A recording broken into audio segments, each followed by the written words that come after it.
তোমরা যারা আসহাবে কাহাফের যারা সদস্য, তোমরা জালিম বাদশা থেকে বাঁচানোর জন্য তোমরা তো গুহার দিকে তোমরা চলে যাচ্ছ। তোমরা তো একজন আল্লাহর ওলি, তোমরা তো একজন আল্লাহর ওলি। আমি কখনো ওলিদের সঙ্গ ত্যাগ করতে পারি না। আমি আল্লাহর ওলিদিককে ভালোবাসি। যখন এই ওলিদিককে যখন বাসলেন, তখন আল্লাহ রাব্বুল আলামিন সিদ্ধান্ত দিলেন, ওলিদের ভালোবাসার কারণে ওই নাপাকটাকে আমি জান্নাতি করে দিলাম।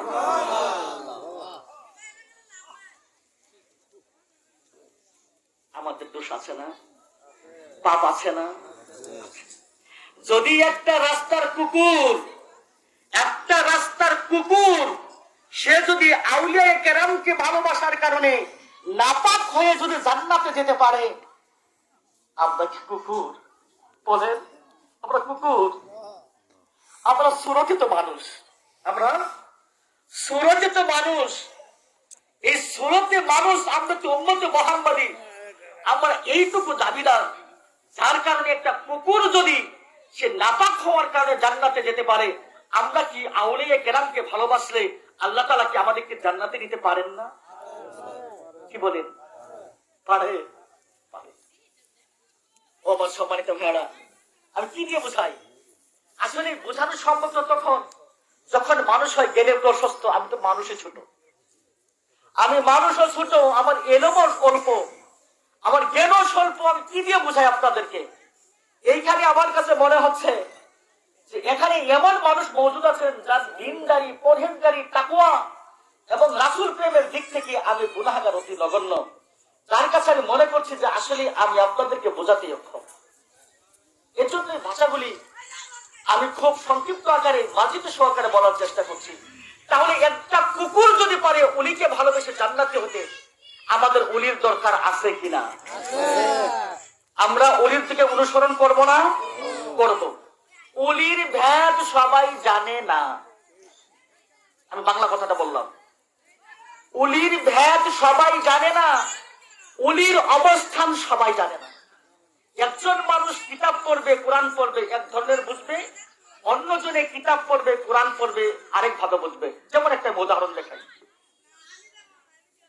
আমরা শামসুদ তিবরিজ রহমতুল্লাহর নাম শুনেছি না? শামসুদ তিবরিজ মাওলানা রবি রহমতুল্লাহ যিনি উস্তাদ ছিলেন। মাওলানা রবি রহমতুল্লাহ উস্তাদ যিনি শামসুদ তিবরিজ, তার কাছে যখন কাজ হলো, ইলহাম হলো যে তুমি কি চাও, কোথায় যাবা? রুমে যাবা। শামসুদ তিবরিজ, তুমি কোথায় যাবা? রুমে যাবা। রুমে যাওয়ার পরে তোমার একজন ছাত্র হবে, তিনি হবে কি? মাওলানা রুমি। তিনি হবে মাওলানা রুমি। তুমি রুমে যাবা, যাওয়ার পরে একজন তুমি শিষ্য পাবা, আর ওকে তুমি কি করবা? তোমার মতো করে গড়ে তুলবা, তোমার মতো করে গড়ে তুলবা। এজন্য আমাদের অনেকে বলে যে উস্তাদ ঘরে, উস্তাদ মিলে ঘরে ঘর, সাগরিদ মিলে না। বলে না? মুরব্বীরা বলে উস্তাদ মিলে ঘরে ঘর, সাগরিদ মিলে না। এজন্যই মিলে না। উস্তাদ মিলে, অর্থাৎ উস্তাদ পাওয়া যায়, ভালো সাগরিদের অভাব পাওয়া যায় না।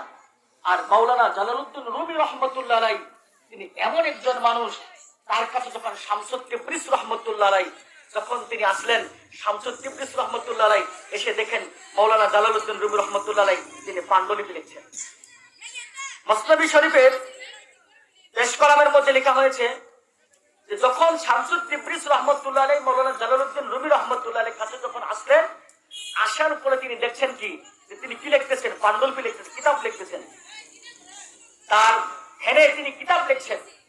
আর ওই সময় যখন তাকে জিজ্ঞাসা করা হলো যে ওহে রবি, তুমি কি করছো? তুমি এটা বুঝবে না, তুমি এটা বুঝবে না। বুঝবো না মানে একটু বুঝাইয়া বলো। না, তুমি এটা বুঝবে না। তার মানে ও তো বড় আলেম, যেসব বরেণ্য আলেম, সে বলছে কি তুমি এটা বুঝবে না। আর ওটা বলে সে যখন আবার লেখা যখন শুরু করেছে, তখন কি করেছে? ওই সমস্ত দামি দামি কিতাবগুলি, কালবে মসনবীর সেই সূচনার মধ্যে এসেছে যে দামি দামি কিতাবগুলি লেখছে, লেখাগুলি ওই সমস্ত কিতাবগুলি কূপের মধ্যে ছেড়ে দিয়েছে বলে সুবহানাল্লাহ। আবার কিছু কিছু বরাতে দেখা যায় যে ওই সমস্ত কিতাবগুলি আগুনের মধ্যে ছেড়ে দিয়েছে। তো প্রসিদ্ধ বর্ণনা মতে এসেছে যে ওই কিতাবগুলি নিচ্ছে আর ওই কিতাবগুলি পানির মধ্যে, কূপের মধ্যে ছেড়ে দিচ্ছে। পরক্ষণে মাওলানা রুমি রহমতুল্লাহ যখন দেখলেন, দেখে যখন বলছেন যে আপনি কি করছেন, এগুলি কি করলেন? আমার এই সমস্ত দামি দুষ্প্রাপ্য কিতাব, এই কিতাবগুলো আপনি পানির মধ্যে দিয়ে দিলেন, এই কিতাবগুলো ধ্বংস হয়ে গেল, আমি কিতাবগুলি এখন কোথায় পাবো? আপনি এটা কি করলেন? যখন এরকম যখন শুরু করলেন কাকতি মিনতি, তখন কি করলেন? আসো, এদিকে আসো, কাছে নিলেন, মৃদু হাসলেন, হাসার পরে বুকের মধ্যে তার হাতখানি ঢুকিয়ে দিলেন, হাতখানি ঢুকিয়ে দিচ্ছেন আর পানির নিচ থেকে তাজা কিতাবগুলি টেনে টেনে বের করছেন। পানির নিচে হাত দিচ্ছেন আর তাজা কিতাবগুলি বের করছেন। আর যখন তাজা কিতাবগুলি যখন বের করা যখন হচ্ছে, এটা তিনি দেখলেন, হাই হাই, তিনি কি করে তাজা কিতাবগুলি বের করা হচ্ছে পানির মধ্য থেকে। মৌলানা জালালউদ্দিন রুমি রহমতুল্লাহ জিজ্ঞাসা করলেন, তাহলে আপনি একটু বলেন তো এটা কিভাবে সম্ভব যে পানির থেকে তাজা কিতাব সংগ্রহ করা যায়, এটা কিভাবে সম্ভব? ওই সময় শামসুদ্দীন বলেছিলেন যে বাবা তুমি এটা বুঝবা না। কাকে বলেছিলেন? প্রথম যখন শামসুদ্দীন যখন বলেছেন রহমতুল্লাহ যখন বলেছেন বাবা তুমি কি করো, তুমি এটা বুঝবা না, বাবা তুমি এটা বুঝবা না। এখন জালালউদ্দিন রুমি যখন জিজ্ঞাসা করছো পারিশ্রম থেকে তুমি যে এই যে শুকনা কিতাব বার করতেছো এর ভেদ কি, তুমি ওইটা বুঝবা না। জবাব হয়েছে? হয়েছে জবাব? প্রথম যখন বলছে বুঝবা না, শেষে জবাব দেন তুমি এটা বুঝবা না। যখন বলছে বুঝবা না তখন পা ধরিয়ে ধরছে যে বাবা বোঝাতে হবো। তাহলে বুঝে নেন, জগৎ বিখ্যাত যিনি একজন আলেম ছিলেন জালালউদ্দিন রুমি রহমতুল্লাহ আলাইহি, তিনি যখন বুঝতে অক্ষম যখন হয়েছে ওলিদের অবস্থান, আপনি আমি কি জানি? আপনি আমাদের পুঁটি মানব না। ওলিদের অবস্থান আমরা আপনি কি জানতে সক্ষম? আমরা শুধুমাত্র উপরের অবস্থানটা দেখি, আউলিয়া কেরামের উপরের অবস্থানটা শুধু দেখি, কিন্তু আউলিয়া কেরামের যে আসল অবস্থানটা কি এইটা আপনি আমি কেউ জানি না। এর ভেদ শুধুমাত্র আল্লাহ এবং তার রাসূল জানে। এজন্য আমি আপনাদেরকে বলবো যে আউলিয়া কেরামের সঙ্গে আমাদের যেন কারোর যেন বেয়াদবি না হয়ে যায়।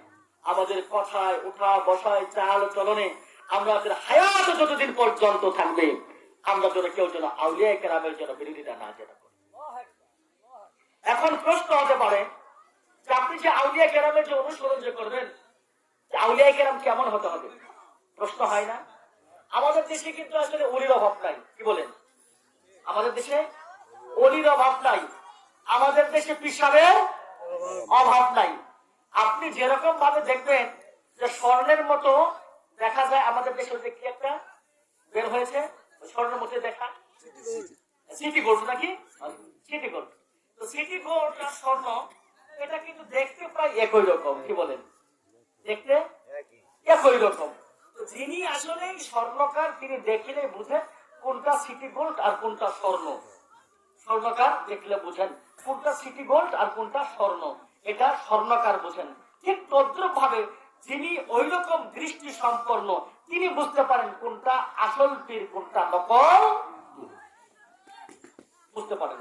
তো আপনাকে আমাকে আসল নকল দেখে ধরতে হবে, আসল নকল দেখে ধরতে হবে। কেন? আপনি দেখবেন সেই পীরের কাছে গেলে দেখলে দেখবেন তার আমলের মধ্যে আখলাকের মধ্যে আল্লাহ এবং রাসূল প্রেম নাই, আল্লাহ এবং তার রাসূল প্রেম নাই। মনে করবেন সিটি গোল্ড। আল্লাহর প্রতি প্রেম নাই, রাসূলের প্রতি প্রেম নাই, সিটি গোল্ড। আর যখন দেখবেন আল্লাহর প্রতি প্রেম আছে, রাসূলের প্রতি প্রেম আছে, বুঝবেন এটা খাঁটি স্বর্ণ। বাংলা কথা, এটা বোঝার অনেক উপায়, আমি সহজ উপায়। যেখানে দেখবেন আল্লাহ এবং তার রাসূলের প্রেম আছে ওইটা আসল স্বর্ণ, আর যেটা আল্লাহ এবং তার রাসূলের প্রেম নাই ওটা সিটি গোল্ড। যেমন খেয়াল করেন, আল্লাহ তাআলাকে সবাই মানে, আল্লাহ তাআলাকে সবাই মানে। ওই ফেরাউন আল্লাহকে মানে নাই? ফেরাউন মানছে? ফেরাউন কি মুসলিম ছিলেন? ফেরাউন মুসলিম ছিলেন না। ফেরাউন আল্লাহকে মেনেছে কখন? যখন মুসা আলাইহিস সালামের যখন সাথে যখন তার দ্বন্দ্ব যখন লেগে যখন যায়, সাইয়েদনা মুসা আলাইহিস সালামের কাছে যখন বলল আনা রব্বুকুমুল আলা, আমি তোমাদের বড় রব, এই কথাটা যখন ফেরাউন যখন বলল আনা রব্বুকুমুল আলা, ওই সময় জনগণ কি বলেছিল? তুমি যদি রব যদি হও তাহলে নীল নদের পানিগুলি কানায় কানায় পূর্ণ করে দেখাও, নীল নদের পানিগুলি কানায় কানায় পূর্ণ করে দেখাও, নীল নদ তো শুকে গেছে, কানায় কানায় পূর্ণ করে দেখাও। আর ওই সময় তিনি কি করেছে, তিনি তো তার আল্লাহগিরি খোদাগিরি ধরা করেছে যে আমি তো নীল নদের পানি গুলি কানায় কানায়